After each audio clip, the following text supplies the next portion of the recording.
用微光照亮夜晚，用温暖温润心灵。亲爱的朋友们，欢迎来到微光夜读。无意间看到了男友的百度网盘，里面存着上百张前女友的照片，以及他舍不得删除的聊天记录。他的怦然心动给了别人，他们有着无数记忆深刻的第一次，而和我只是重复他经历过无数次的生活。我没想到，我和周简分手是在稀疏平常的一天。前一秒，我还在问他想去看海还是爬山，他刷着手机，头也不抬。都可以，你决定。我看着自己做的满满一整页的攻略，细心的规划时间与景点。不然我们去伊瓜苏瀑布吧，春光乍泄的取景地。周简盯着手机的眼睛突然就涣散了，大概愣了10几秒。他穿上外套，我出去抽支烟。你不是不抽烟吗？他手下动作未停，最近工作有点忙，压力大。说罢，他干净利索地关门，留我一人待在原地。直觉告诉我他不对劲，他从来都不是一个会因为压力大会去抽烟的人。他曾说过，尼古丁会让人大脑紧张，没有安全感，容易导致自信心和自制力下降。这种失控的感觉他不喜欢。他说这就像失去最爱的感觉，无力且悲伤。彼时我窝在他的臂弯，不满地问道，说得头头是道。你体验过？他笑笑，亲吻了我的额头。我的最爱不是你吗？周简回来的时候已经是深夜，我佯装睡着，看着他打开了电脑，打开网盘的文件，文件名 Mark Your Show， 里面存着上百张女生的照片，以及他们相识相知的聊天记录的截图，都被他细心的截图保存下来。那天他对着电脑看了很久很久，而我对着天花板一夜无眠。现在我才知道，原来他一直都没忘记前女友。我刚和周简在一起的时候，并不知道他经历过一段刻骨铭心的恋情，但周简是我的初恋，所以这段恋情里，第一次牵手，第一次接吻，第一次买菜做饭，第一次看日出日落，第一次都足以让我心动不已。况且他帅气又体贴，我很难想象这些让我怦然心动的瞬间，是他已经和另一个女生经历过无数遍柴米油盐、亲密无间的瞬间。怪不得他表现的从来都是镇定自若，心潮澎湃的那个人只是我。有段时间，我觉得自己快疯了，内心脑补他们经历过的事情，他们是如何在一起的呢？他也会这样为他洗手做羹吗？也会在他痛经时贴心地递上一杯红糖生姜水吗？我开始止不住地打听他们恋爱的细节。世间前女友的微博，她叫寇月。人人都说学生时期的恋情是最真挚的，看着他们因为暑假被迫分开，在视频里尽数诉说着思念，看着他与室友闹别扭，周简替他出头，稚嫩而又热烈的爱，看着他们和朋友聚餐，照片中他靠在他的肩头，周简的眼神坚定而又专注。直到现在，他还与周简的朋友保持着密切的关系。老实说，如果不是因为周简，我大概从不会接触他朋友这类人。倒不是说不喜欢，只能说没有共同话题。第一次吃饭时，我百无聊赖地坐在一旁，仿佛一个局外人，聊的都是一些我不感兴趣的话题。礼貌使然，我保持着面上的微笑，尽量参与进去。周简大概看出了我的心不在焉，桌子下紧握我的手，抬头就撞上他温柔的目光。那天送我回家的路上，他像变魔术一般送了我一条价格不菲的项链，我拒绝了。他告诉我这是爱。我尝试着进入他的社交圈，而他送我礼物，这叫相互付出。寇月是个性格开朗直爽的女孩，喜欢烹饪，空闲时间会去追星。我有些好奇，为什么周简会喜欢我呢？毕竟我们截然相反。我想起来一次聚会，周简的朋友说你们不合适，他和我们一点都不一样。周简低头沉思了很久。我最痛苦的时间是夏宁陪我度过的，那刻我才知道，原来在此之前周简有过一段恋情，而我刚好出现在他最痛苦的那段时间。寇月像握不住的风，而我平静如水，他借此疗愈自己破碎的心。我时常觉得自己陷入了深不见底的沼泽，一双无形的手把我拖入深渊，让我与一段过去的恋情纠缠，和一个过去的假想敌较劲，带着极度的心理和焦虑，不断地从他们过去交往的系列中评判我是否是特殊的，是否是他最爱的那个。尽管他总是说爱我，但我还是痛苦不堪，反复地自我安慰他是爱我的，然后又陷入新一轮的焦虑，无限循环。终于在一天晚上，我装作不经意地问道：你上段感情是怎么样的？周简的手明显地抖了一下，大概他自己都不会知道，提起寇月的时候，他的表情出现的波动。面对我，他是历尽千帆后安宁的港湾；而对寇月，他是情窦初开后毫无保留付出的爱。这足以说明对方在他心里举足轻重的位置。没什么好谈的，都过去了。我全身心都是你的，夏宁。他张开怀抱，一如平常温暖且贴心。我下周准备休年假，你不是想去旅游吗？刚好我陪你去一趟。我们不谋而合的约定一起去旅游，当作我给这段感情一个机会。早上起来，昨晚的一切就像一个噩梦。周简不是不知道如何恋爱，只是不够爱罢了。心中瞬间觉得困顿与疲惫，好不容易盼得的假日旅游，突然就不想去了。我喝了杯温开水，尽量使自己的声音听来不那么低沉。不然我们分手吧。他起先是困惑，然后无奈。夏宁，你又怎么了？这个又很奇妙。我们刚恋爱的时候，他只会说我又怎么惹我家宝宝不开心了。原本想解释的话，现在一个字也不想说了。他走过来，紧紧抱住我，揉着我的脑袋，听得出极力调整情绪，哄我。我不是答应了陪你去旅游吗？不要闹了好吗？他想要抱我，却被我生硬地推开。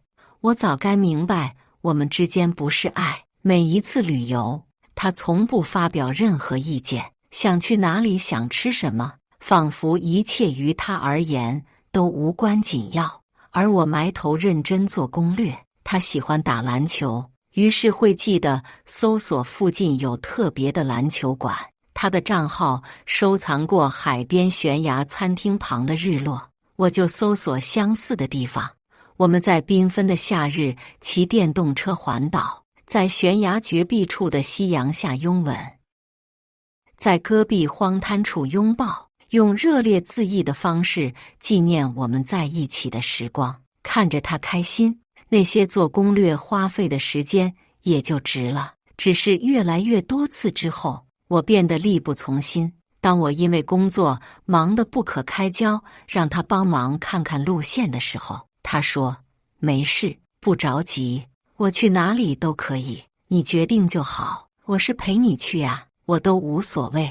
他理所当然地觉得旅游是我的决定，而他选择花费时间陪我就已经足够了。但我想要的是什么呢？是两个人一起，在旅途中都能够获得快乐，而不单纯是陪我。我不知道这算不算是做，可我是真的累了。我们之间太多的不合适，已经足以将相处的快乐消磨殆尽。过生日或者过节，他从来都是转账，后来干脆转账也免了，开了亲密付，我自己买了他付款。他说花费时间猜来猜去你想要什么，多费劲啊，万一买回来还不喜欢，费力不讨好吗？他不知道，在一起第1年，我为了给他准备惊喜，排了很久的队伍，才买到了他喜欢的球星的球衣。他从没告诉我他喜欢的球星，是我翻烂了他的收藏夹找的。这是爱情里难能可贵的仪式感，去了解你，爱你，然后精心地准备礼物，内心窃喜，想象无数遍对方收到礼物惊喜的样子。但周简从没给过我。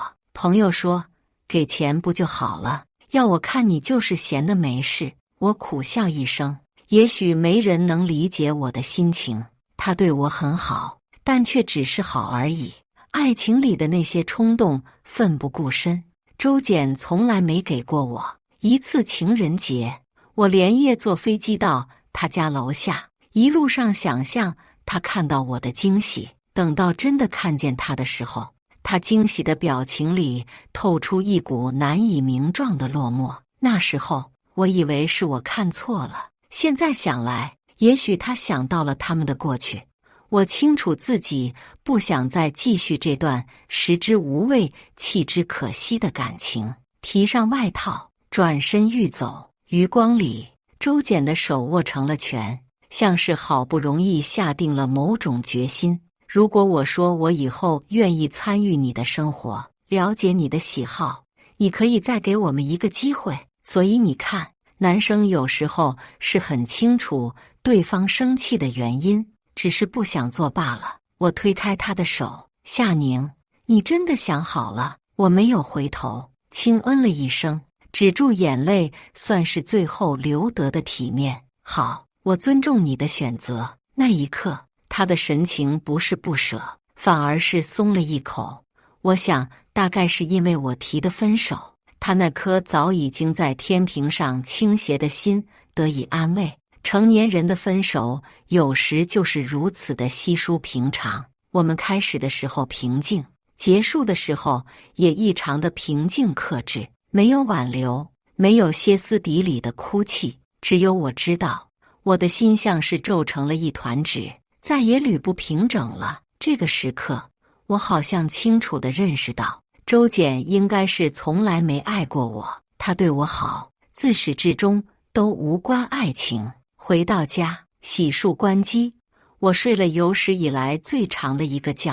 奇怪，过去的那些笼罩的阴霾好像都一扫而空。醒来后，我买了最近的一趟航班，去了心心念念的地方，进了民宿的房间，打开行李箱，取出自己准备好的纯棉3件套。过去因为他喜欢简约风格，所以我出门我都是带纯白的床单。现在换上我喜欢的绿色的，只觉得身心都舒畅。打开窗户，外面难得的宁静，只有流水与鸟鸣，阳光透着窗纱洒在床上，时光显得柔软与安逸。打开手机，显示有一个人请求添加好友，备注信息：我是寇月，微信号moon1204。几乎一瞬间我就明白了，周简的微信号也是1204。这天是他们的纪念日，我没点同意，也没点拒绝。毕竟我和寇月的关系是因为周简才串联在了一起。既然决定淡出彼此的生活圈，就没必要再和不相关的人有牵扯。时间还早，我给自己泡了一大壶寒春飘雪。茉莉花伴随着茶香，瞬间充斥整个屋子。打开电视机，重温了王家卫拍的《春光乍泄》，然后步行至伊瓜苏瀑布，很壮阔，一如电影中张国荣买的那盏灯上的瀑布那么壮阔。电影里的对白我听了无数次，每次看都会哭。周简一边皱着眉头，一边给我擦眼泪。你们女孩好像都很容易哭。我猜寇月看这部电影的时候也会哭，但周简会是什么反应呢？脑海里想起电影对白：何宝荣，不如我们从头来过。黎耀辉，我一直以为和何宝荣不一样，原来寂寞的时候，所有的人都是一样。黎耀辉，虽然兜兜转转走了很多冤枉路，我终于来到伊瓜苏，我觉得好难过，因为我始终觉得站在这个瀑布下面应该是两个人。张国荣和梁朝伟贡献了出色的演技。电影的开头讲的是爱情，最后结尾却是寂寞。一如此刻站在瀑布前的我，闭上双眼，感受瀑布冲击下的水声，但是脑海中奇怪地显现出周简的模样。瀑布很美，但好像缺少了一些什么。如果我和周简还没分手，他现在还在我的身边，会是什么样呢？他大概会学着梁朝伟的腔调来上一句粤语。我始终觉得站在瀑布下面的应该是两个人，然后我会默默地牵起他的手，我们拍照留念。我遗憾地发现，即使我能在发现周简忘不掉前女友的情况下干净利落的分手，依靠理智去做正确的决定，抑制自己悲伤的情绪，但此刻我还是不得不承认我很痛苦。付出的感情不是说收回就能收回的，同样分手不代表着爱也可以就此一笔勾销。我忽然很想知道周简现在在做什么，有没有想我？是不是当时我退一步，我们就会和好如初？万一他是真的会改变呢？无数个不理智的念头在我的脑海叫嚣，我迫不及待地打开手机，开机的手止不住的颤抖。如果他找我，周简没有给我发消息，他的头像、朋友圈没有任何异常，就像无数个稀疏平常的日子，没有我们的照片，没有我们的只言片语。互联网的时代，进入对方的朋友圈就好像进入了对方的房间，他不在家，但是有他曾经留下的痕迹，在只言片语间感受他的情绪。可周简的房间空空荡荡，只有2020年唯一的一句希望你快乐。当时我问他这句话是说给谁听的，他说时间久远，忘记当时是什么样的心情发给谁的，想来应该是发给寇月的吧。那么我对于周简来说到底是什么样子的存在呢？我分不清到底是不甘心作祟，还是此时此刻在异国他乡被孤单淹没。我迫切地想知道周简和我分手后的心情，但他的社交动态没有任何消息。我们的分手在他的眼里或许不值一提。我看着自己特意把头像换成了纯黑色，觉得可笑至极。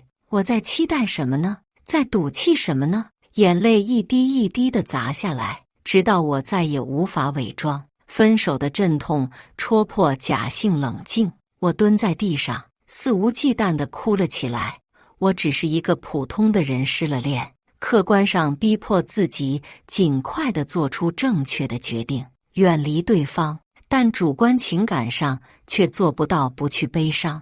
我不是小说里的清醒女主，对方不爱了就能立马收回自己的感情，索性就放纵自己大哭一场。人一哭，情绪就再也绷不住，迫切地想要诉说内心的郁郁。翻遍了手机也没有找到合适的人，犹豫了再三，我给爸爸打了过去。电话那边响了几声，接听，有事，爸，我失恋了。失恋了有什么好哭的？说明缘分没到而已。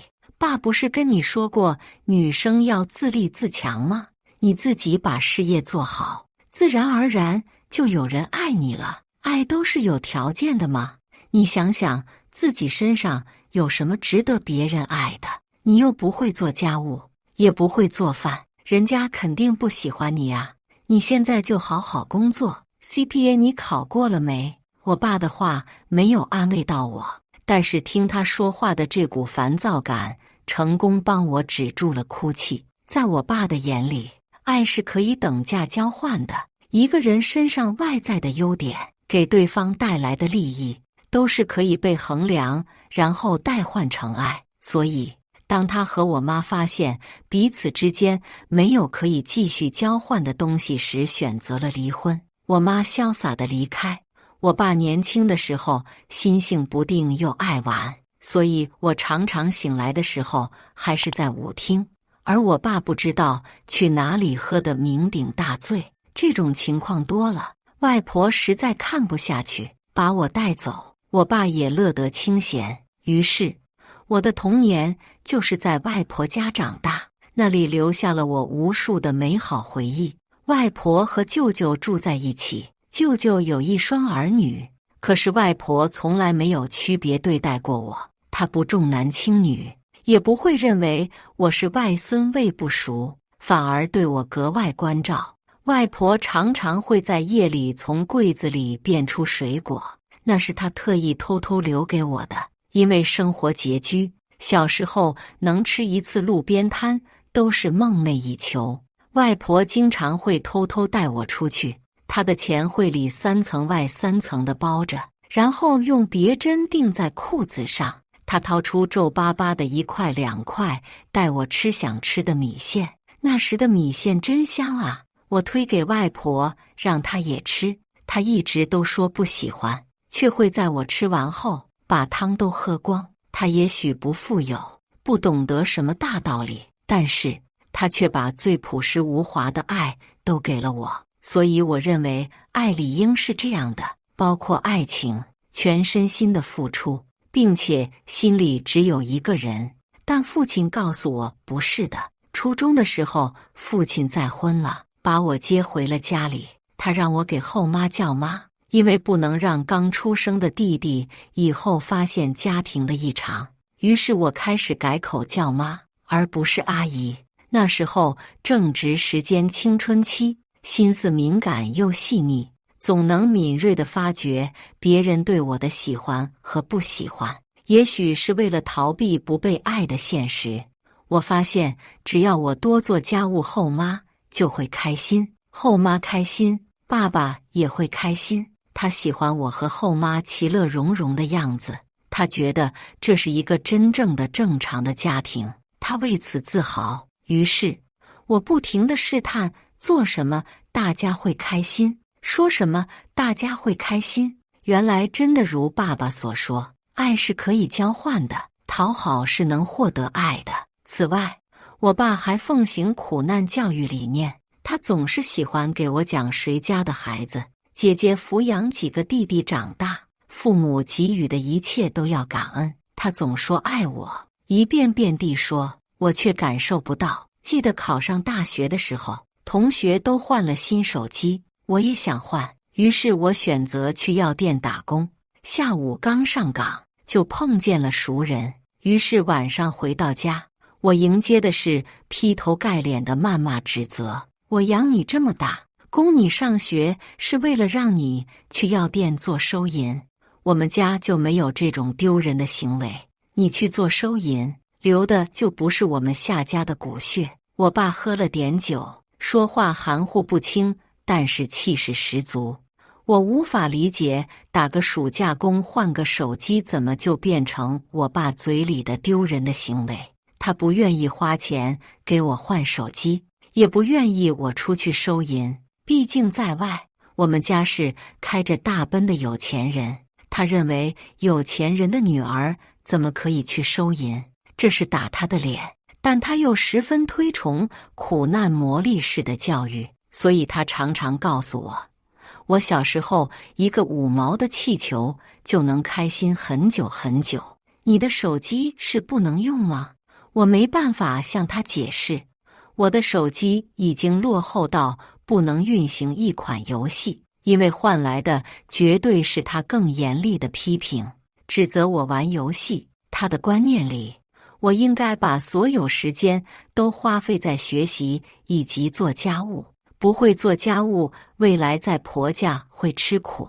那时我真的不明白，难道全天下的小孩都要在家勤勤恳恳做家务吗？直到我弟长大，他从来都是吃完饭就擦嘴走人，但家里人默许他的做法，因为他是男孩，而我是女孩。于是那段暑假工我被迫终止，因为家庭的压抑。大学我去了很远的地方，学校里我害怕和同学起冲突，对方一句大家都这样说你，就足以让我认为是自己的问题。我无法拒绝别人的邀请，甚至很多时候对方没有提要求，我也会主动帮忙。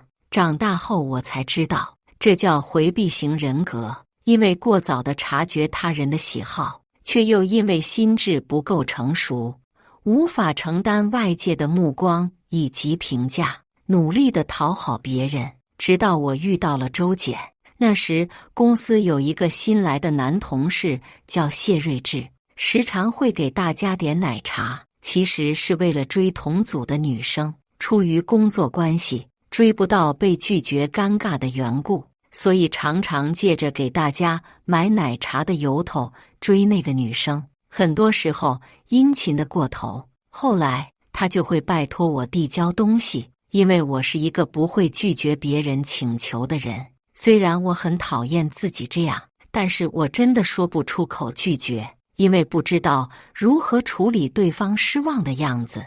我无法与他人建立亲密关系，无法敞开心扉，所以也不曾拥有真心朋友。爸爸经常说，如果我足够乖巧，家里氛围才会好。人不应该自私，应该对自己的行为负责，对家人的情绪也负责。于是我尽可能的要满足对方的需求，可是越这样，我与对方的关系就会越不对等，越不对等，我和对方的相处就越不自在。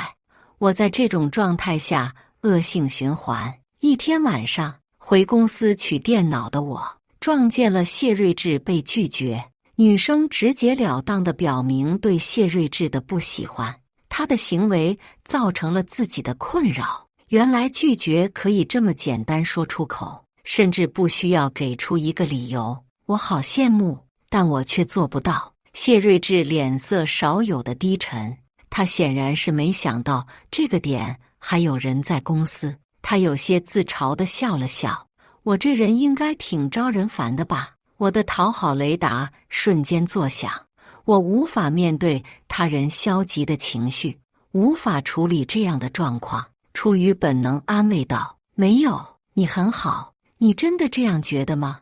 真的。晚风吹拂，他没再说话，我也低头不语。那之后谢瑞智对我出奇的好，邀请我看电影，下雨天主动送我回家，微信上嘘寒问暖，我一一拒绝。也许是我的态度并不强硬，考虑到大家低头不见抬头见，不想把关系搞得僵硬，我不想和谢瑞智有过多的接触，我无法当面拒绝他，在微信上写了删，又删了写。他是在追我，还是感谢我那时候安慰他？万一我拒绝的话，显得我自作多情。办公室里传出了风言风语，愈演愈烈。一次在卫生间听到同事谈话，夏宁真的像个绿茶婊，对谁都来者不拒啊，吊人呗，对谁都好，人家深谙此道。犹豫了再三，我在微信上给谢瑞智发了信息：你以后可不可以不要再来找我？他把我堵在了停车场，暴躁且愤怒。你说的话什么意思？公司有传言我们关系暧昧，我觉得不太好，所以我们还是保持距离吧。他挑了挑眉，我知道啊，是我传的。你不是喜欢我吗？我不喜欢你，少装了，不喜欢你跟踪我，看我没追到人安慰我，你是不是嫌我没表白？我深吸了一口气，谢瑞智，我只当你是朋友，不论你表白与否，我对你都没有别的意思。不知是哪一句话戳到了谢瑞智的敏感点，他的表情突然变得狰狞。靠，你这种样子也配拒绝我？夏宁，你耍我是吧？你也看不起我是不是？他一脚踹向旁边的门，空荡的停车场传来剧烈的声响。现在可好，大家都知道我追你，你让我这么丢人。他的眼神可不。平日里平易近人的谢瑞智变得恼怒，嘴角噙着怪异的笑容。你们都看不起我，你们都该死！我眼睛扫描最近的通道，以女生的体魄，现在要逃跑显然不现实。而且我现在还穿着裙子。我告诉自己要镇定，不要惹怒对方，但手还是忍不住的颤抖。谢睿智，你先冷静。表白是表明心意，而不是索取关系。我拒绝你，不是因为看不起你，而是因为我有男朋友了。吹吧你！他一步一步逼近，突然一道身影出现在我的面前，把我扯在身后。周简就是在这时候出现。你想对我女朋友做什么？谢睿智嘲讽地扯着嘴角。你知道她叫什么名字吗？就说是你女朋友。夏宁，靠，还真有男朋友。谢睿智踢了一下旁边的车轮胎，骂骂咧咧地转身准备走。等下，你还没有给我女朋友道歉。周简一只手按住了谢睿智的肩膀，面无表情地说道：我就不道歉了，怎么了？要我说你这女朋友水性杨花，有了男朋友还不暗示异性可以跟他有进一步发展。话音还未落，周简一个漂亮的过肩摔把谢睿智放倒。车内，你是怎么知道我的名字？有听到他喊你的名字？周简把行车记录仪的视频发来给我看。抱歉冒充你的男朋友，这是视频证据，你可以拿着。要不要去告发谢睿智你自己决定。我绞着手指，如果我一开始态度强硬，不让对方误会，是不是就不会造成现在的局面？我只是希望大家都开心。周简转过头，认真地对我说，不要总是假设，然后对自己提一些不切合实际的过高要求。一旦对方发泄负面情绪，就把矛头对准自己，认为如果自己乖一点，别人就会开心。夏宁，你没有必要对每个人的情绪负责。车里暖气作响，周简的碎发遮住眼睛，看不清他的神色，但我能感觉到他表情很严肃，很认真。谢睿智是一个喜怒不定、骨子里自卑的人，一被激怒会用暴力解决问题。这些都不是你的问题。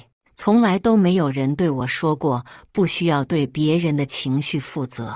我爸从小只会告诉我，只要乖一点，大家都会开心；只要乖一点，我就会获得夸奖。我习惯于活在别人的评价中，压抑自己的需求，企图通过讨好来获得爱。现在有个人告诉我，这些都不是我的问题。我下定了某种决心。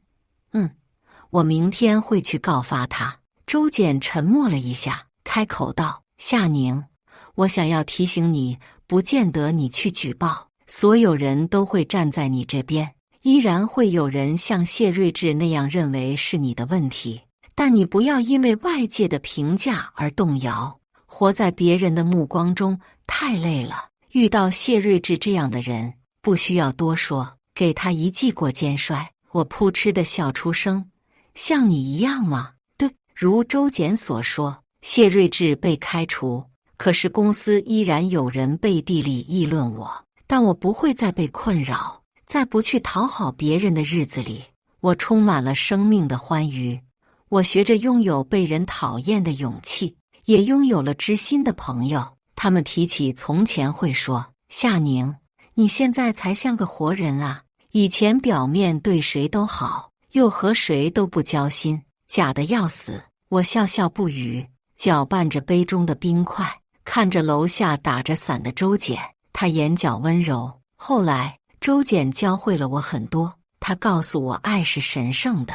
他在我原本压抑的价值观下撕开了一道裂口，重新帮助我塑造了认知。他给过我爱，一开始我是觉得他爱我的，只是爱一个人，是10000次心跳呼吸，也是10000次低头叹息。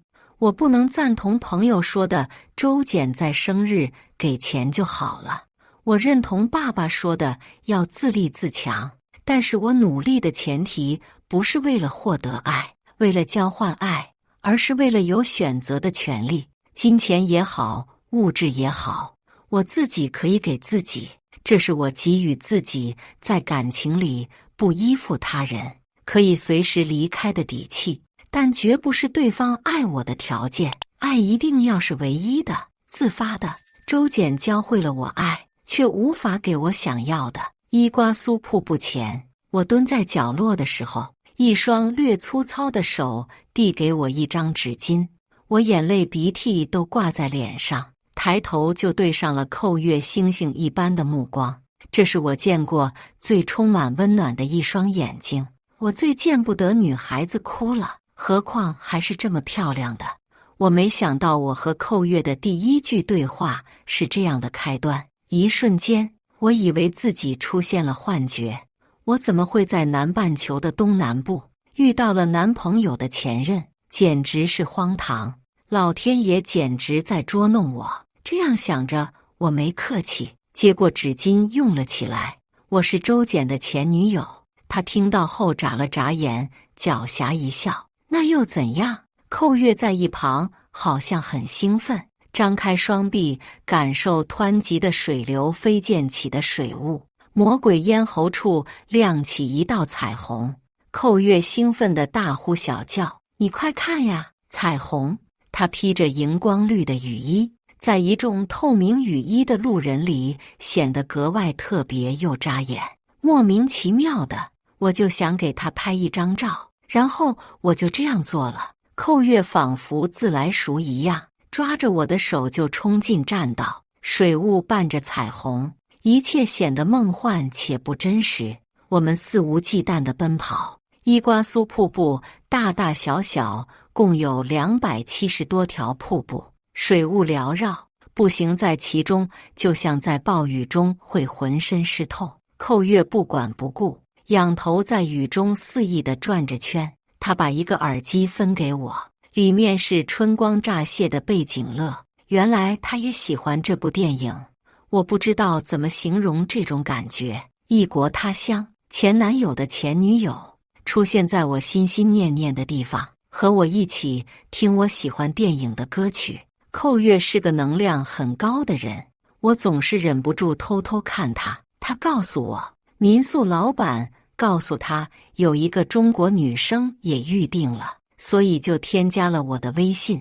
他说在国外碰到中国人很亲切，他不在乎我是谁，好像只是因为我是个女生，又和他来自一个国家，于是就表达亲切。他一路上一直说，这世界没有女生不行，缘分有时候如此的奇妙。他有着健康的小麦色皮肤，笑起来张扬有自信。他给我讲他在南美洲的奇幻经历，他手上的茧子怎么来的。我们穿着吊带，他给我化了大浓妆。我们喝了一些葡萄酒，在草坪上随着音乐胡乱蹦跶。回家后洗净污垢，他在被窝里喷了柑橘味的香水，伴随着果香。我们在鹅绒被窝里看了一遍一遍春光乍泄。他的脖子上带着一根红色编织的绳子，能看得出来被保存得很好。我见过周简也有一条，被他系在手腕。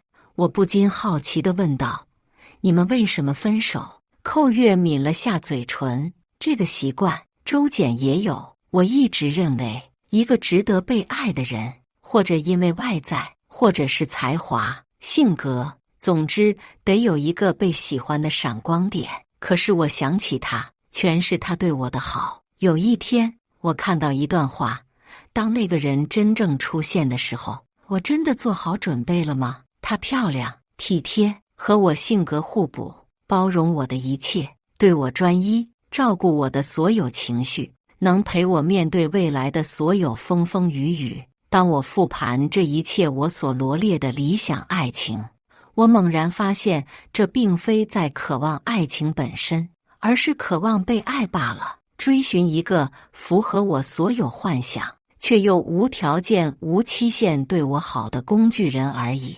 我将这作为爱的标准。事实上，我爱的不过是自己。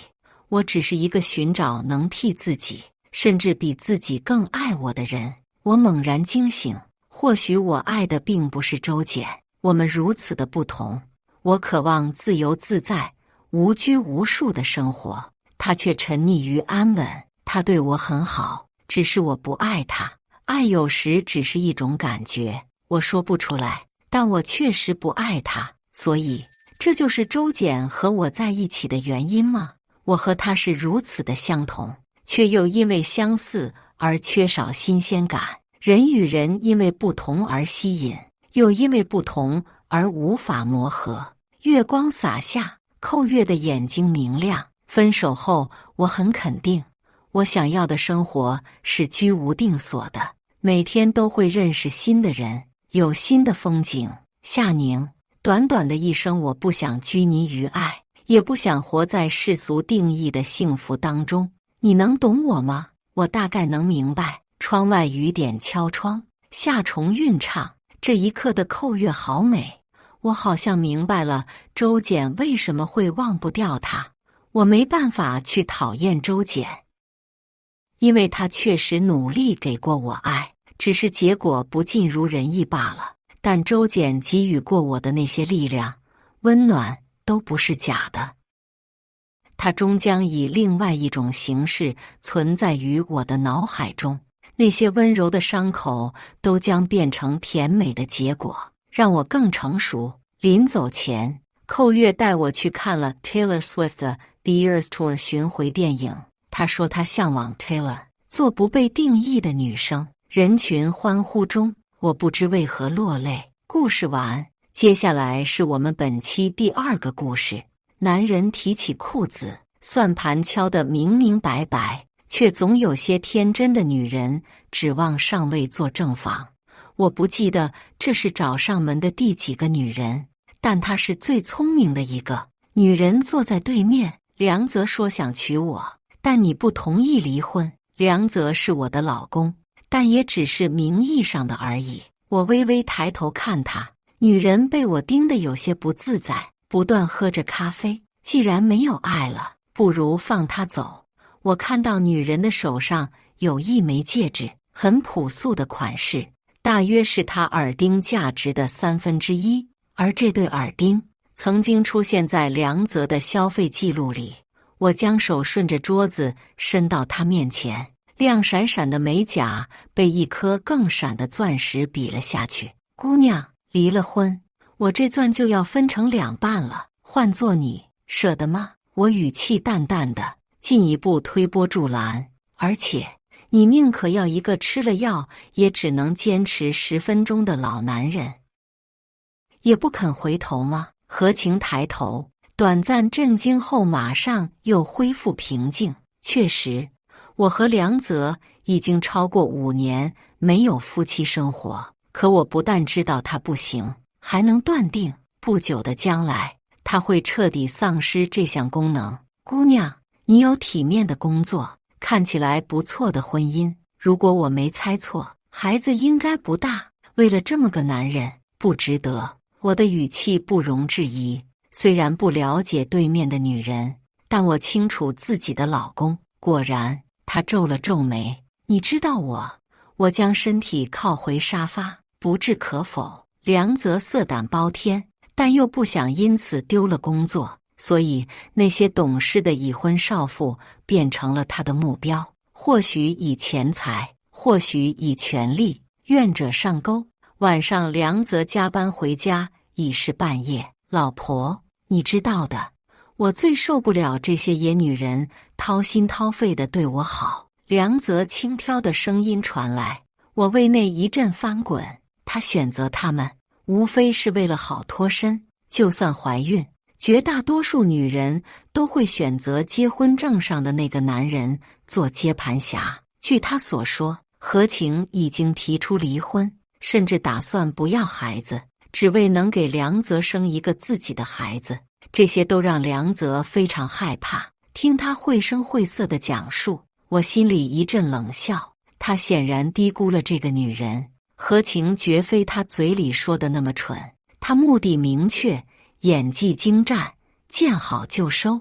短短月余的露水姻缘就拿到了50万，这可不是一个恋爱脑会做出来的事情。而且他要的也不仅仅是这50万，还是我老婆有办法。梁泽凑过来，在我额头吻了一下。他总是下意识确定我是否厌恶他，而我也很会掩饰自己的情绪。记得结婚前，他当着我妈的面信誓旦旦，红红跟着我受了不少苦，我要是对他不好，就不是人。结果他真的没有做人。第二天，我们一起出门，他忽然问我：“咱妈最近身体怎么样？”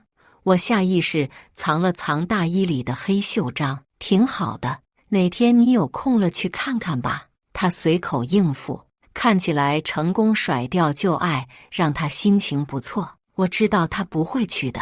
10年间，梁泽一次都没去过，他只是试探，而我也早已习惯说谎。我妈是昨天走的，没有葬礼，没有送别，甚至我刚刚从火葬场出来，就赶去替梁泽善后。10年前，母亲被查出白血病，梁泽出钱进行了骨髓移植，可最终还是复发。他走的那天，外面阴雨绵绵，病房里也散发着潮湿的消毒水味道。母亲罕见地恢复了理智，让我凑到她嘴边：“孩子，放我走吧。”声音很轻，却在我脑海里响起一声惊雷。这一天还是到了，我带着骨灰回到母亲的老家，将她和外婆安置在一起。如今，我已经没有什么可失去的了，是时候了。半个月后，梁泽的电话如约而至：“老婆，明天出差，今晚不回家吃饭了。”我知道他又有了新的情人。最近是梅雨时节，雨总是淅淅沥沥，惹得人心烦意乱。梁泽的部门新入职了一个姑娘，我见过照片，确实是梁泽喜欢的类型。作为权力的强者，他对这种不对等的感情非常享受，似乎常常以此来弥补穷苦出身所带来的自卑。25岁，小小要是活着，也该是这个年纪吧。我看着何晴发来的资料，自言自语：10年前，女儿自杀。我赶回家时，浴室地板已经被鲜血覆盖，我妈昏倒在走廊里，严重刺激下脑出血，造成意识障碍。入院治疗期间被查出白血病。梁泽不顾我妈的病情，歇斯底里地当着众人指责她见死不救，他才是杀人凶手。那一刻，我仿佛看到了一只发狂的怪物。女儿出事前，我不止一次地在梁泽的手机里发现暧昧的记录，相约高考结束就离婚。只是连我都没意识到，我和他的裂痕早就让这个家分崩离析。女儿自杀的前一天，我还因为他不肯去上学大发脾气，梁泽也怪我过分溺爱，让女儿如此叛逆。我守着女儿的照片，哭到没有眼泪。但凡我多一点关注，再去学校问问，找老师聊聊，也许事情就不会到这一步。女儿的死让我万念俱灰，可母亲的病又把我拉回现实。除了白血病，她还确诊了阿尔兹海默症。梁泽此刻已经原形毕露，钱不是问题，但我必须扮演好妻子的角色。起初，我为了尽早骨髓移植，答应了他的条件。后来，趁我在家庭聚会喝醉，他将一个陌生男人带回家。再次醒来时，一架摄影机摆在床尾，黑洞洞的镜头正不偏不倚地对准我们。不知道咱妈和你的领导看到这些照片会怎么想。至今我都记得梁泽丑陋的嘴脸，像一只猴子，手舞足蹈地招摇过市。我只好屈从。越来越多的钱经由我手放进衣帽间的隔板里，越来越多的交易将我捆住。他需要一片遮羞布，而我是最好的人选。这天，我按照约定时间到了棋牌室，3缺1，赵局长夫人一直联系不上。牌局本就是为了这位夫人，如今正主都不在，自然就散了。隔天，我正吃早饭，微信像疯了一样响起来。原来赵局长的儿子猥亵未成年少女被抓了。新闻里虽然写的不多，但一起打牌的小李绘声绘色的描述，聚众吸食药物，还不止一起。这下他们一家算是完了。这些太太们的消息比男人还要快。省里下的命令严查，赵局长花了好几百万，连个纸条都没递进去。赵公子一开始还很稳，以为父亲会捞他，可一连几日连面都没见到，人就慌了，在里面一顿乱说，连当年高中校园霸凌的事都说了，一下子牵涉了不少人。这个赵家公子和女儿曾经是同班，葬礼时赵局长给了好大一笔铂金，但梁泽私下仍表示过对金额的不满，一直面和心不和，一波未平，一波又起。儿子的事还没解决，赵局长又被实名举报贪腐问题，辐射面越来越广。梁泽虽然幸灾乐祸，但也收敛了很多，难得1-2个月都没去出差。梁泽的情人大都是同事或者客户，这几年随着年龄变大，能吸引到的女人也让他越发提不起兴致。这次的女孩倒有些与众不同，刚结婚半年，身上兼顾着少女和少妇2种气质，把梁泽迷得神魂颠倒。偶尔后半夜我还能听到她在阳台打电话，俨然一副老树逢春的恶心嘴脸。我依旧打牌，逛逛街，偶尔出去旅游一圈。梁泽不喜欢我接触太杂的人，怕被有心人利用，所以这么多年我也习惯了浅尝辄止的交际。眼见风头已过，他便迫不及待地带着小情人出差去了。这几天热了起来，我也搬到了海边别墅避暑。往常他出差时基本不会给我发消息，我也识趣的从不过问，但这次却一反常态。后半夜3点，我的手机亮了起来，电话刚一接通，就听到梁泽已经变调的声音：我撞人了，那辆车在我名下，工作性质决定他不能有太多资产。附近有监控吗？人怎么样？不知道，人没敢看。我这是不是肇事逃逸？看来这次的姑娘本事不小，让梁泽一把老骨头还能陪他疯到后半夜。听声音，他应该喝了不少酒。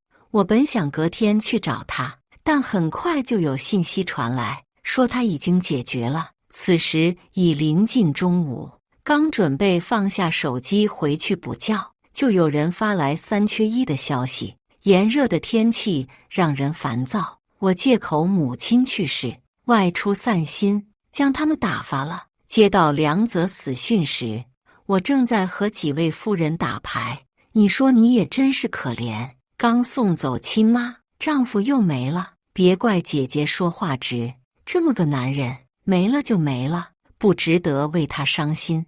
大家听到消息纷纷来安慰我，都在同一个圈子里，自然都知道梁泽是个什么德行。何晴作为单位代表陪我去医院认尸，我指尖颤抖，根本无法签字。梁泽被送到医院时已经人事不省，但裤子兜里有干洗店的单子，上面有我的电话。疾病走的，没有外伤。何晴如实向领导汇报。我抬头看他拿着电话的右手，我的钻戒戴在他手上竟出奇的合适。我领回了尸体。葬礼上，我见到了梁泽的小情人，他脸上没有一滴泪。握手时，我能读懂他的口型。恭喜！葬礼结束后，我将自己关在家里，等待着最后的结局。很快，何晴的电话打来，出事了。我知道，聪明的女人从不多问。她最后的一句保重和当时陪我从太平间出来时一模一样。其实梁泽有外伤，很轻，却很明显，是绳索捆绑所致。人一死，钻戒就不用分成2半了。何晴的眼神掠过我的手，回到尸体上。事实上，梁泽死之前，我们可以说是形影不离。得知他肇事的第3天，我便只身来到小坎村。这个村子是我和母亲的噩梦。母亲16岁被拐卖到这，遭受过非人的虐待，一直到我10岁才被解救出去。外婆说，母亲眼睁睁看着第1个女儿被扔进猪圈吃掉，我能被留下，也仅仅是因为那家畜生看到别人家卖女儿换了不少钱。我知道女儿死的时候，他也想救人，但那些可怕的回忆死死地绑住了他的手脚。我是这里孕育出来的恶之花，本以为遇到梁泽之后可以过上安稳日子，没想到他亲手将我推了回来。女儿死后，我暗中调查了很久，我坚决不相信他会无缘无故自杀。当那些视频、照片一点点呈现在我眼前时，我几乎想把那些施暴者撕碎。但最让我绝望的远不止此。视频背景里有男孩叫嚣着：“你爸睡了我妈，你得还回来。”我跪在女儿的墓地，几乎想了断自己。女儿曾经那么多次的求助，都被我看成是青春期的叛逆。她以为我不知道真相，宁可自己受着这一切，也不肯伤害我，直到生命的尽头。然而，更让我震惊的是，梁泽竟然比我知道的还要早。他甚至去过学校，作为受害者家长表态不追究此事，让那群小畜生继续正常上学。我当时沉浸在女儿和母亲的双重打击中，完全不知道他背着我做了这么多。难怪女儿去世不久他就升了部长，难怪赵局长100万的铂金他仍不满意。赵局长儿子出事后，我和梁泽曾经作为校园霸凌相关人员被请到公安局了解情况。梁泽唯恐我知道真相后冲动，一连几天不敢回家，还是我把他叫回去的。女儿都走了快10年了，现在追究这些还有什么意义呢？我语气平淡，似乎是真的看开一样，但每想到他们又潇洒了10年，心里的那根刺就扎得我生疼。为了避免节外生枝，我找到村长，足够的利益和适度的威胁让他没有理由拒绝。以防万一，我还找到了他在市里工作的儿子，捏了些把柄。他马上听话地给他爸打来电话：“爹，你可千万别到处说去，掉脑袋的。”村长对儿子的话深信不疑，向我保证在村里的一切事宜不会有人过问。在这种鸟不拉屎的偏远小山村，村长就是最高领导，只要他点头，没人会管闲事。再次见到梁泽，他躺在污秽不堪的废旧猪圈里，浑身上下只有一条贞洁裤，裤子前端布满锋利的铁刺，稍有膨胀就会万箭穿心。他眼窝凹陷，脚上拴着铁链，进院的动静显然惊动了他。他残喘着向我爬来，眼睛涣散而无神。我冷冷地看了看匍匐在脚边的男人，狠狠地冲他腹部踢去。他吃痛一声，但由于太过虚弱，连叫喊的声音都发不出。一个女人从屋内走出来：“要带了吗？”梁泽的眼睛忽然睁大了一些，不可思议地看着我：“怎么不认识了？”我高跟鞋碾过他的小指：“一个被窝睡不出2种人，别太高看我。”如提线木偶般可以随意操控的妻子，一夜之间角色互换。梁泽狠命用头撞旁边的矮墙，奈何墙面早被棉被裹住，他只是徒劳。刚刚从屋里出来的女人不是别人，正是梁泽新情人。何晴把他招进来后，两人光速鬼混到一起。女人叫沈夏，名字是我起的。此刻她熟练地接过我递出去的药，注射进梁泽的身体。地上的男人拼命挣扎，却只能眼睁睁看着液体流入他的静脉。这是什么？他声音嘶哑，猩红的眼睛看向我。维生素，怕你死掉。我轻蔑地笑了笑。他已经吃了7年多的维生素，其实都是雌激素。我将瓶子里的保健品替换成雌激素，经常在我吃的同时递给他2颗。他见我也吃，便从未生疑。大概3年前，我开始在他的大衣内都发现助力的药，和多年未见的老同学吃饭，也有人打趣他越来越娘了。我冷眼旁观，有种看试验成功的快感。梁哥，告诉你是维生素了，还不信？沈夏拔下针头前，娇嗔地拍了一下梁泽，针头歪向一边，他痛得浑身一颤。这间屋子在村子最角落，是我前段时间旅游路过时花钱买下的。我刚把行李收拾妥当，院门响了。红姐，我是二憨，给你送点粮食。听到对方自报家门，我才放心去开门。二憨是我小时候的邻居，因为发烧坏了脑子，有点傻。村里的孩子欺负他，我就护着他，因为除了他，没人肯陪我玩。也不知女儿是不是遗传了我这点，她也曾不顾一切地护着沈夏，才被那些小畜生欺负。阿姨，对不起，是我害了她。第一次找到沈夏时，她跪在地上磕头如捣蒜，娇嫩的两颊被自己扇得红肿起来。沈夏是单亲家庭，母亲在洗头房工作，靠身体赚钱，她经常因此受欺负。女儿身为班长，总是有意无意地护着她，本来也没什么。直到一次放学值日，一群男生将沈夏堵在男厕所里，企图不轨，被女儿撞见，叫喊声引来了教务主任。领头的男生背景极深，他们只是回家反省了3天，倒是女儿从此开始噩梦缠身。一开始也只是言语挑衅，直到其中一个男生认出梁泽是他父亲，事情便一发不可收拾。他们笃定女儿不希望父亲的丑闻被贴满大街小巷，捏住这个把柄，让他痛不欲生。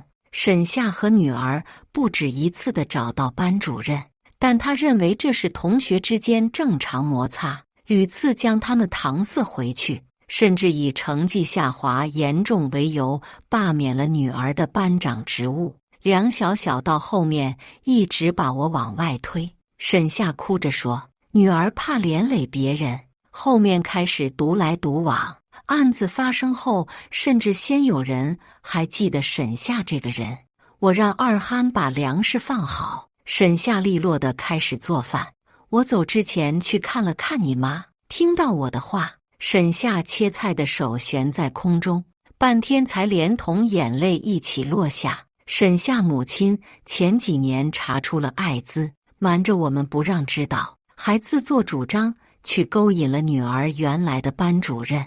那个老头的免疫系统被破坏，很快被查出别的病。他的儿女得知后避之不及，老头只好卖房子治病。梁泽车祸第2天，老头的大儿子签了放弃治疗同意书。那天我买了束花放到沈夏妈妈的墓前，还记得她临死前用干枯的手抓着我，嘴角扯动。妹子，我找过梁泽，但他看不上咱。看吧，现实就是不公，弱者想用生命复仇，甚至都无法走到施暴者面前。这么多年，我把沈夏藏在隔壁城市，改名换姓，偶尔借着旅游的幌子去看看他们娘俩。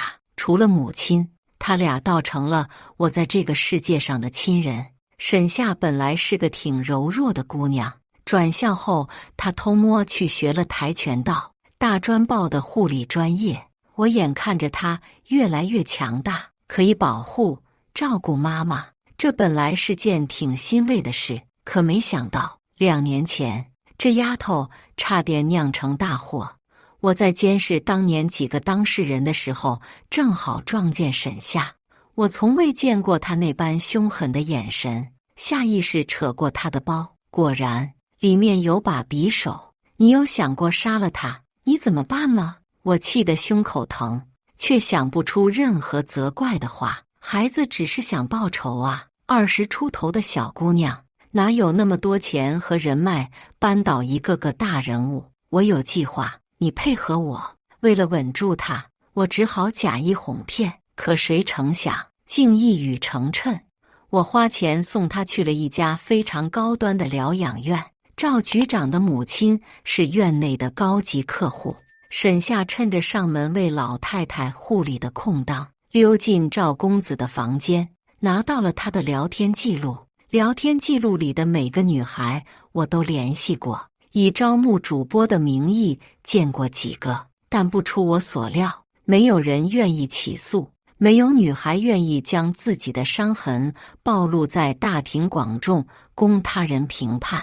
他们觉得自己并不是完美受害者，甚至有人觉得是自己有错在先。无论我如何劝导，如何低声下气，他们仍怯生生地拒绝了我。那段时间，连梁泽都察觉到了我的不对劲。为了防止他生疑，我只能谎称单位不随心，顺势直接辞了职。就在我一筹莫展的时候，网上忽然出现一个匿名帖子，里面以受害人闺蜜的身份控诉了赵公子的低劣行径，时间地点之具体，仿佛亲临一般。一旦激起千层浪，评论转发者无数。事情发酵的第2天深夜，便有一个我曾经联系过的女孩实名指认，甚至提供了照片、微信截图。热搜被挂在第1的位置长达3天。终于赵家落马。听说搜查时，在赵老太太的房间里发现一部手机，里面有大量不明收入的照片和相关人员名录。那是我这么多年收集到的证据，真真假假都被记录其中。沈夏特意放在老人房，被自己的亲生母亲实名举报，想想就刺激。赵局长当年纵容自己的儿子在学校里只手遮天，女儿死后，他联合几个家长对梁泽施压，100万就买了我女儿一条命。如今我也要让他尝尝失去至亲的滋味。新闻爆炸的那晚，我拨通了沈夏的备用手机。那篇匿名帖子是你发的吧？警察找过我，没事，只是被封号了。她用闺蜜的口吻发帖，事后又有人站出来提供证据，所以沈夏并没有受到处罚。电话那边的语气忽然轻松了几分，封号也好，就没人能找到我了。在这件事之前，我只是让他帮我打探些消息。20出头，大好人生才刚刚开始，我舍不得毁了他。可从这件事看，沈夏显然不这么觉得。他对我说，他活着就想替梁小小报仇，我不肯帮他，他就去找那些人鱼死网破。我雇人制造了那起车祸，梁泽喝了很多酒，他势必不敢下车查看，但我买的行车记录仪附带上传云端功能，万一最后走上了我意料之外的路，至少这份视频还能作为我的筹码。农村的夜晚很静，猪圈里窸窸窣窣的声音伴随着痛苦的呻吟声。沈夏在我来以后就回去继续上班了。我用梁泽的手机给他的领导发了信息，说有些私事处理。梁泽惯会阿谀奉承，所以领导对他平时的所作所为也大都睁一只眼闭一只眼，并没有细究。二憨偶尔会过来看我，他智力一直停留在4、5岁，家里人给他买了个媳妇，他不会那些男女之事，眼看40多了也没给家里添丁。前几年老人相继去世，媳妇也跑了，二憨靠着给村长家种地养活自己。二憨，你想出去吗？正午的大日头烤得人头晕，我们躲在大树下闲聊。不想，我得等婆娘回来，她眼睛不好，回来找不见我该着急了。她家买回来的姑娘有一只眼瞎了，是婆婆打瞎的。二憨每天有空就去村口守着，可他不知道，他的婆娘再也不会回来了。恨透的人怎么可能再回头？当年，一个满头白发的男人跪在外婆家门口，被舅舅打得满脸血也不肯走。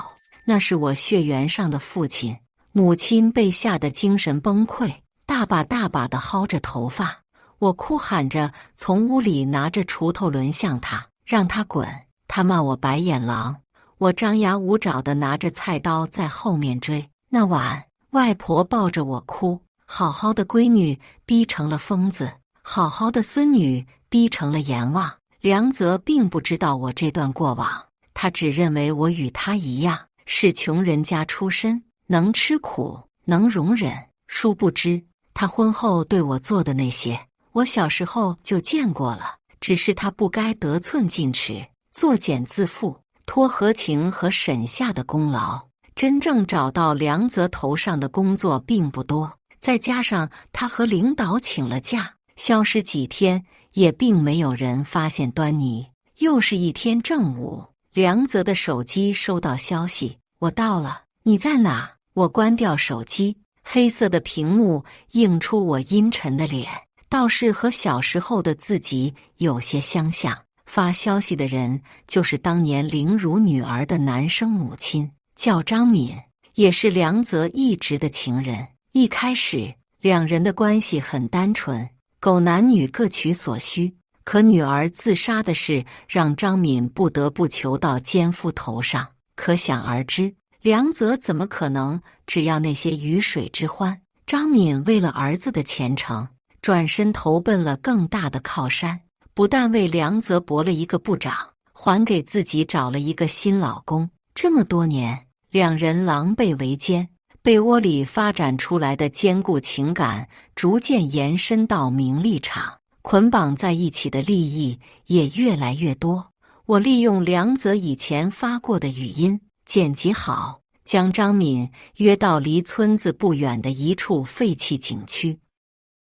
他以为开一辆普通的本田就能掩人耳目，可这种穷乡僻壤，轿车都是极扎眼的存在。远远的我便看到他的车缓慢驶入长满荒草的停车场。梁泽的手机也亮了起来，3个未接过后，张敏似乎失去了耐心，再一次发动了汽车。我手下一紧，就听到刚压过出口的本田发出砰砰2声，前胎爆掉。车里的张敏显然吓得不轻，愣在当下，好几分钟没有动静。我的简易望远镜里，他拿起手机，似乎拨通了电话又挂掉，不知道是不是想起来梁泽的信息。这次的事很严重。就在我犹豫要不要继续施压时，他的车门开了。张敏警惕地探出头，四下张望后下车。小巧的高跟鞋被地上的石子卡住，险些跌倒。他将手伸向空中，似乎是在寻找信号。我见时机成熟，一个箭步冲上前，抢下手机，头也不回地跑进一旁的玉米地。哎，张敏的声音才发出来，我就已经从他的视野里消失了。我蹲在玉米地里，一边仔细听着周围的动静，一边趁着屏幕还没锁上查看刚刚的记录。果然，他的电话没有接通，微信也由于我身上的微型信号屏蔽器，没能成功发出。我顺着玉米地回到村里，张敏丝毫的咒骂声越来越远。我并不在乎他如何回去，只希望这个贱人不要自作聪明地去报警。我放下手机，看了看院里的男人，眼见梁泽的小腹越来越大，推到眼前的饭菜也难以下咽。他用微弱的声音一遍遍央告：求你放了我！凭什么？我居高临下地看着他，家里那些金条、现金都给你，房子也给你。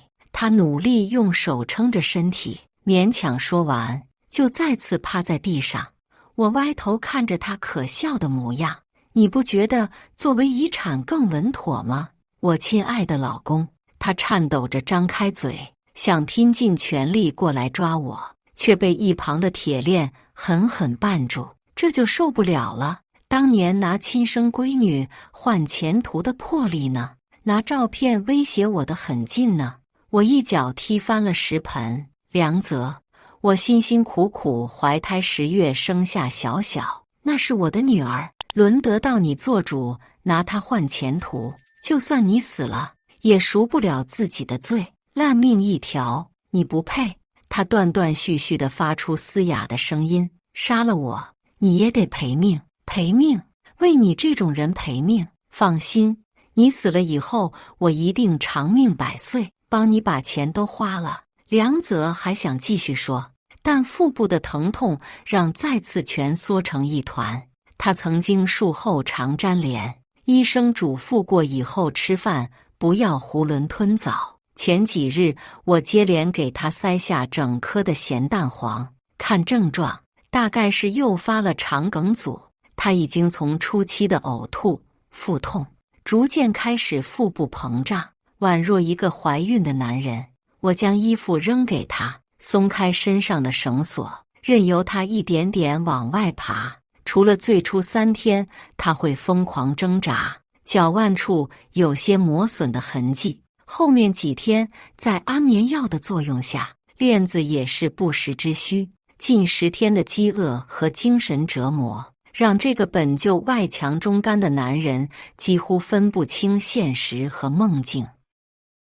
万一过几天被别人捡到，大概率会以为他是个拾荒的老人而已。记忆拉回现实，门铃响了，我被带走接受调查。网络上一封打着马赛克的举报信被传得铺天盖地，但信的落款却无比清晰。举报人梁泽。早在囚禁梁泽之初，这封列满罪状的检举信就被我分别寄到各处。如今趁着当事人死亡，被有心的媒体夸大利用，终于开始发酵。张敏不出意外地被传唤，沿路监控记录调出后，他变成了梁泽最后接触的人。接连不断的案子让领导不敢姑息，虽然最后并没有证据证明张敏害死了梁泽，但他为了洗清杀人嫌疑，只能将其他事解释清楚。他并不知道那封检举信里到底列了多少，越是顾左右而言，他越是破绽百出，最后怕是这辈子再难出那道铁门了。当然，我和沈夏也被叫去。梁部长在出差的第3天就让我先回去了，他说自己有点私事。沈夏按照事先安排好的，将行车记录仪的数据交给警方。如果沈夏太干净，反而不利于他脱身，所以婚外情和肇事逃逸的事自然也被牵扯出来。行车记录仪里有伪造的对话录音，可以证明梁泽曾亲口让沈夏把车开回市里，他要等一个老朋友。比起打字，梁泽更喜欢语音或者通话，殊不知这些更利于我剪辑拼接。沈夏是一个蓄意接近领导的狐媚女人，并在梁泽肇事逃逸后知情不报，但好在她态度积极，赃款也都如数退还，并且肇事车辆的实际驾驶人也不是他。批评教育后就放了出去，而我作为一个贪官的家属，自然有许多推卸不掉的责任。其中最大的疑点就是我曾出现在梁泽死亡地点同方向，相隔数十公里的另一个村子附近。我在那有栋别墅，房产正在保险柜里，相信你们已经查到了。我直视着对方的眼睛，我不需要撒谎，别墅是3年前购入的，这样的房产我还有很多。我的听话顺从让梁泽对我越来越信任，我开始拥有连他都不知道的东西。如何躲避监控进入实施地也早就在我的计划中，即使市区的监控已经普及，但仍有很多山区的小路连白线都没有。这些天我不辞辛苦的往返，制造海边别墅一直有人的假象，就在等他们问我这个问题。我没有背景，没有靠山，只有给每一步都留下退路，才不至于满盘皆输。关于我和梁泽的通话记录，我也一五一十的解释。他给我打过电话，说不小心撞死了人，但是已经找关系帮他解决了，不必我言明。所谓关系，指的是张敏在省里任职的老公。梁泽死于疾病，死前肇事逃逸，最后一个可能见过的人是张敏。按照他以往的作风，趁机威胁梁泽也不是不可能，毕竟他的前夫死因扑朔迷离，就连梁泽也有些忌惮这个女人。相比之下，我几乎没有攻击性，我积极配合调查，将家里的财产如数上交。一个没有工作、没有亲属、没有朋友的女人，每一滴眼泪都是对今后生活的惶恐。这么多年，稍微认识我的人都知道，我为了钱从不管梁泽的私生活。调查持续了半个月，我便很少再接到电话，家里被翻了个底朝天，除了眼下这个一房一厅，其他的东西都被收走拍卖。沈夏因为道德问题被领导叫去喝茶，主动辞职，出国深造。我坐在窗前，看着夕阳一点点落下，本以为大仇得报，心里会空虚，生活会失去方向，原来并没有。我的心比以往任何时刻都畅快，我已经没有遗憾了，仇恨不会放下，必须一报还一报。当然，我也做了真相败露的准备。人总有侥幸的心理，也要有坦诚一切的勇气。3年前，我被查出白血病，最近止痛药越吃越多，可能很快也要支撑不住。我也曾被问过为什么不治疗。当一个人目睹挚爱经历排异的痛苦、复发的揪心、求生的挣扎和求死的决心，一点一滴都历历在目，怕是没有勇气再重复一遍了。我甚至有些感激母亲的遗传，让我在绝望中生出强大的勇气。天渐渐暗了，我在关节隐隐的疼痛中睡去。也许某天，警察拿着逮捕令站在门口时，却发现我已经死在床上。感谢大家的观看。